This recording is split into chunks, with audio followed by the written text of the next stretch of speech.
Hello, today I'm in Toyota Aygo. In this video I'll show you how to use Android Auto.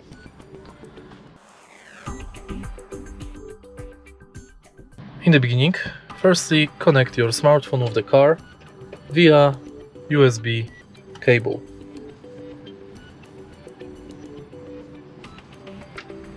Now my smartphone is connected.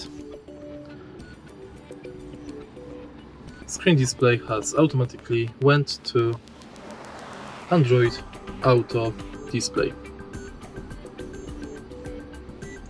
Thanks to Android Auto,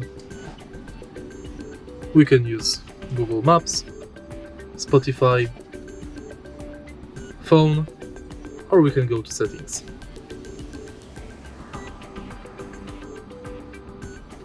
We can also use another apps.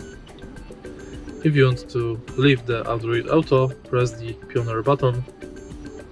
If you want to enter it again, press Android Auto. And that's basically it. If you find this video helpful, please leave a like, comment and subscribe.